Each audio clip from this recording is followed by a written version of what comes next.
Como é que você consegue sobreviver no dia a dia como uma jovem mulher naquela Câmara de Vereadores, com aqueles caras ali? Olha, no começo eu ficava mal, assim, tinha dia que eu ficava mal mesmo, assim, de chorar e tal, mas nunca na frente deles, mas chorando. Mas hoje eu acostumei, casca grossa a gente cria de uma hora pra outra, né, eu criei, assim.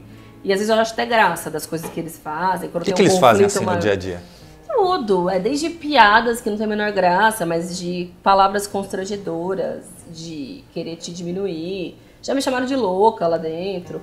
O que mais chama a atenção é quando eu faço qualquer tipo de intervenção no plenário, é uma barulheira desgraçada. Se eu tô no tom normal, né? Agora, se eu falo mais firme, é um silêncio que eu nunca vi, as pessoas saem, descem, começam a ver o que tá acontecendo, e depois vão dizer que eu exagerei, que não era bem pra ser assim, que eu não precisava falar desse jeito. É aquele clima, né? Eu acho que tem coisas que não dá pra explicar em palavras, assim, que é mais o ar do plenário, acho que é um negócio meio desagradável. Meio desagradável. Exato, é um ar meio denso, eu diria. Assim. Sim. Agora deixa eu te fazer uma pergunta também anterior. Você é interiorana, caipira, de Presidente Prudente. Sim. Como é que era a vida lá? O que tinha lá para fazer em Presidente Prudente? Quais eram os seus... O que você gostava de fazer, o que você não gostava de fazer? Como era a sua vida ali antes de você vir para São Paulo? Sim. Você veio para São Paulo com que idade? Eu tinha 17 anos, foi em 2007. Eu me mudei para cá para fazer letras, comecei a trabalhar por aqui. E São Paulo abraça e engole a gente, na verdade. Então, dificilmente conseguiria voltar para lá, para a vida anterior. Prudente, dentre as cidades do interior, da região em especial, é a maior, assim, do Oeste Paulista. Mas é uma cidade muito menor que São Paulo, tem 220 mil habitantes. Então é outra dinâmica. Tem pouquíssimas possibilidades de atividade cultural, política muito menos.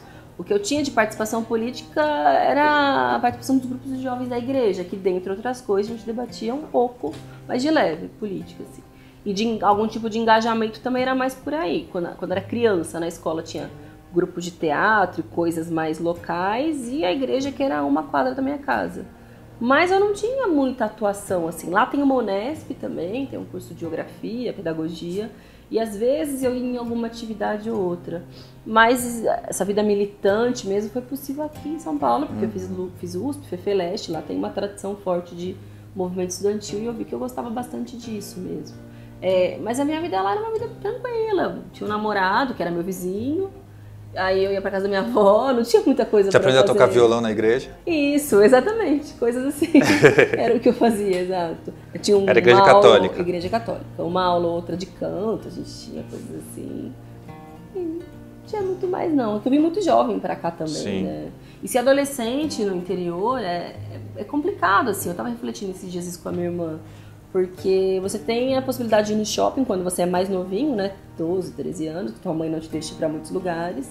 Quando você tem 15, 16, tem aquelas baladas que eu sempre achei super insuportáveis, assim, não era muito a minha praia, essas festinhas.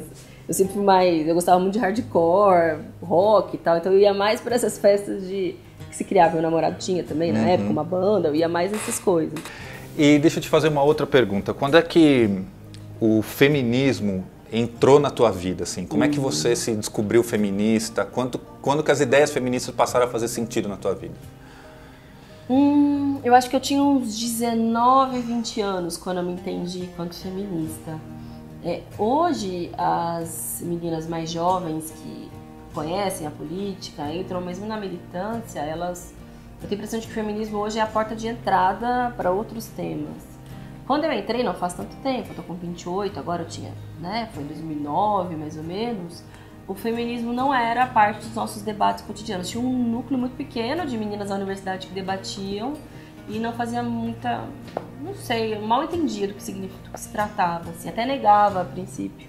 Eu comecei a entender melhor quando tiveram as primeiras marchas das vadias aqui na cidade de São Paulo, que era um processo que estava acontecendo em várias cidades do mundo. E aí que eu me deparei primeiro com esses temas, né, do assédio, da violência física, violência sexual, do direito ao aborto, do direito ao próprio corpo, de participar da política. Era a primeira vez que as mulheres iam sozinhas pra rua, sem medo de qualquer coisa. Foi muito interessante. Aí participei um pouco dos coletivos feministas da universidade, me envolvi mais com o Juntas, que foi esse coletivo que a gente fundou aqui em São Paulo e do Brasil inteiro, feminista. E desde então eu não parei, eu sempre me interessei muito pelo tema, assim, desde que eu entendi do que se tratava.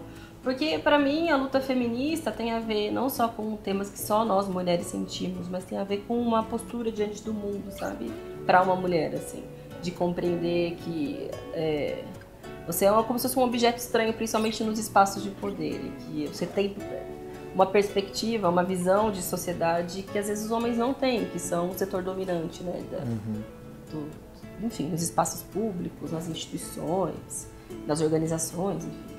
E eu me tornei feminista. Tem a ver também com questões pessoais, tive um relacionamento terrível também, provavelmente um relacionamento abusivo, que é uma categoria que a gente usa para explicar uma relação que é desigual, né, entre homens e mulheres. Eu acho que é uma combinação de fatores. Me enfiei na militância muito também, na época era do DCE da USP, apanhei numa assembleia de um cara bizarro. E aí foi nesse momento também que eu percebi, não, apanhei fisicamente, mas eu levei um soco na cara. E aí eu falei, não, acho que eu sou feminista mesmo. E olha que interessante, na época eu tinha dúvida se eu tinha que fazer BO ou não.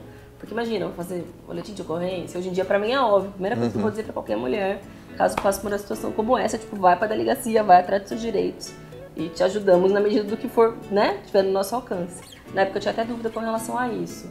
Enfim, muitas transformações que tiveram a ver com as dificuldades que eu passei individualmente e as compreensões que eu tive sobre a minha posição no mundo, assim. É inexplicável. E feminismo não retrocede, né? Assim, tem outras coisas que até retrocedem na vida, mas o feminismo eu tenho a impressão de que você não deixa de ser porque desistiu. Porque você se compreendeu. Porque tem um sentido universal, por mais que se pense que é uma coisa restrita, que é uma né? coisa restrita, tem a ver com o ser mulher no mundo, assim, sabe? Ser mulher em São Paulo, ser mulher na Câmara, ser mulher na política. É impossível não ser feminista, porque é um escudo e um ataque também importante, sabe? Então,